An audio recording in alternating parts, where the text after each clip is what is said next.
ಎಲ್ಲರಿಗೂ ನಮಸ್ಕಾರ. ಇವತ್ತಿನ ನಮ್ಮ ಚರ್ಚೆಯಲ್ಲಿ ಕರ್ನಾಟಕ ಸರ್ಕಾರ ಕೇಂದ್ರ ರಕ್ಷಣಾ ಸಚಿವಾಲಯಕ್ಕೆ ಕೆಲವು ಪ್ರಮುಖ ಮನವಿಗಳನ್ನ ಸಲ್ಲಿಸಿರೋ ವಿಚಾರವನ್ನ ನೋಡೋಣ. ಹೌದು, ನಮ್ಮ ಮುಖ್ಯಮಂತ್ರಿ ಸಿದ್ದರಾಮಯ್ಯ ಅವರು ದೆಹಲಿಗೆ ಹೋಗಿ ರಕ್ಷಣಾ ಸಚಿವರಾದ ರಾಜನಾಥ್ ಸಿಂಗ್ ಅವರನ್ನ ಭೇಟಿ ಮಾಡಿ ಮಾತಾಡಿದಾರಂತೆ ಸುದ್ದಿ ಬಂದಿದೆ. ಇದರಲ್ಲಿ ಪ್ರಮುಖವಾಗಿ 3 ಬೇಡಿಕೆಗಳನ್ನ ಇಟ್ಟಿದ್ದಾರೆ ಅಂತ ಕಾಣುತ್ತೆ. ಹೌದು, ಮುಖ್ಯವಾಗಿ 3 ವಿಷಯಗಳಿವೆ. ಒಂದು, ಬೆಂಗಳೂರಿನ ಕೆಲವೊಂದು ಇನ್ಫ್ರಾಸ್ಟ್ರಕ್ಚರ್ ಪ್ರಾಜೆಕ್ಟ್ಗಳಿಗೆ ರಕ್ಷಣಾ ಇಲಾಖೆಯ ಜಾಗ.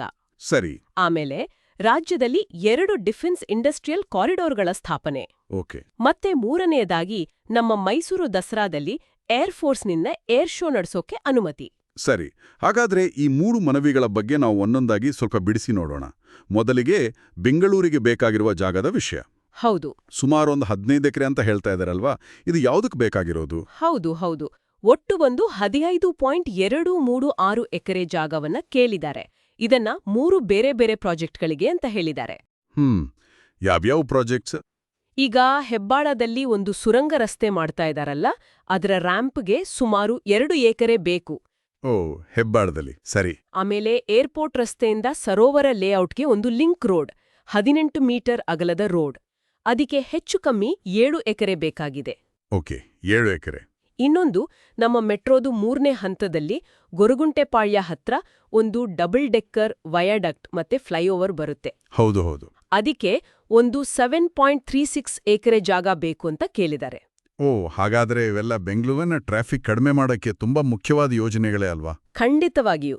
ಈಗಿನ ಪರಿಸ್ಥಿತಿಯಲ್ಲಿ ಈ ಕನೆಕ್ಟಿವಿಟಿ ಯೋಜನೆಗಳು ಬಹಳಾನೇ ಅವಶ್ಯಕ. ನಿಜ. ಆದರೆ ಈ ರಕ್ಷಣಾ ಇಲಾಖೆ ಜಾಗ ಪಡೆಯೋದಷ್ಟು ಸ್ವಲ್ಪ ಕಷ್ಟದ ಪ್ರಕ್ರಿಯೆ ಅಲ್ವಾ ಅದು? ಹೌದು, ಸಾಮಾನ್ಯವಾಗಿ ಅದು ಸ್ವಲ್ಪ ಟೈಮ್ ತಗೊಳ್ಳುತ್ತೆ.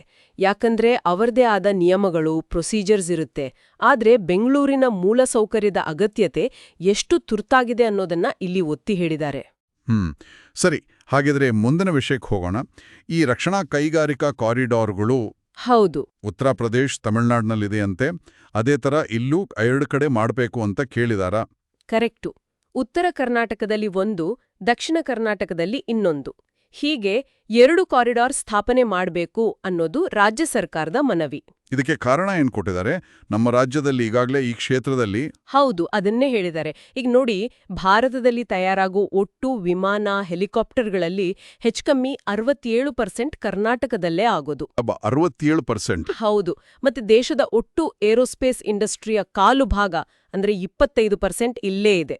ಸೊ ಈ ಕಾರಿಡಾರ್ಗಳು ಬಂದ್ರೆ ಈ ವ್ಯವಸ್ಥೆ ಇನ್ನಷ್ಟು ಸ್ಟ್ರಾಂಗ್ ಆಗುತ್ತೆ ಅನ್ನೋದು ಸರ್ಕಾರದ ಉದ್ದೇಶ.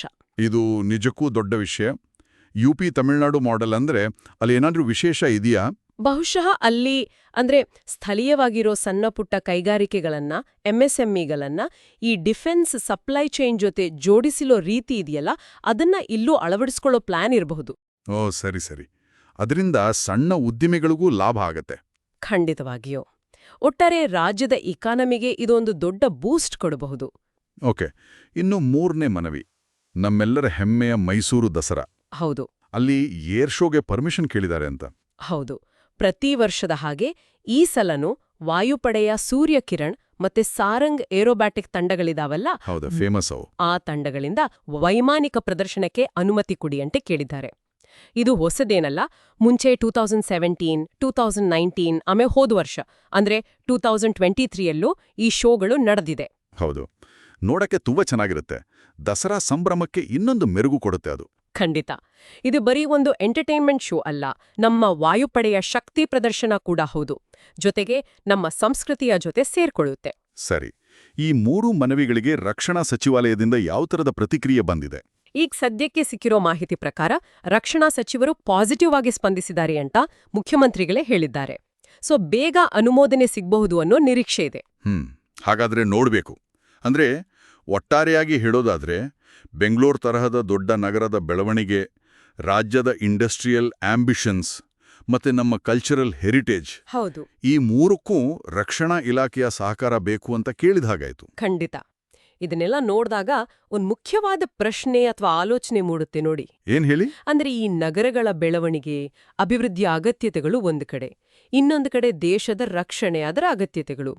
ಇವೇಂಡ್ರ ನಡುವೆ ಆ ಬ್ಯಾಲೆನ್ಸ್, ಆ ಸಮತೋಲನವನ್ನ ಹೇಗೆ ಸಾಧಿಸೋದು? ಹೌದು, ಅದು ಬಹಳ ಮುಖ್ಯವಾದ ಪಾಯಿಂಟ್. ಈ ಡಿಫೆನ್ಸ್ ಜಾಗವನ್ನ ಮೂಲಸೌಕರ್ಯಕ್ಕೆ ಕೊಡೋದ್ರಿಂದ ದೀರ್ಘಕಾಲದಲ್ಲಿ ಏನಾಗಬಹುದು? ಮತ್ತೆ ಈ ಡಿಫೆನ್ಸ್ ಕಾರಿಡಾರ್ಗಳು ನಿಜವಾಗ್ಲೂ ಕರ್ನಾಟಕದ ಆರ್ಥಿಕತೆಗೆ, ತಾಂತ್ರಿಕ ಭದ್ರತೆಗೆ ಎಷ್ಟು ಕೊಡುಗೆ ಕೊಡಬಹುದು ಅನ್ನೋದ್ರ ಬಗ್ಗೆ ಯೋಚನೆ ಮಾಡಬೇಕಾಗತ್ತೆ. ಹೌದು, ಖಂಡಿತ. ಇದರ ಮುಂದಿನ ಬೆಳವಣಿಗೆಗಳನ್ನು ನಾವು ಕಾದ್ ನೋಡ್ಬೇಕಾಗುತ್ತೆ. ಇವತ್ತಿನ ಚರ್ಚೆಗೆ ಧನ್ಯವಾದಗಳು. ಧನ್ಯವಾದಗಳು.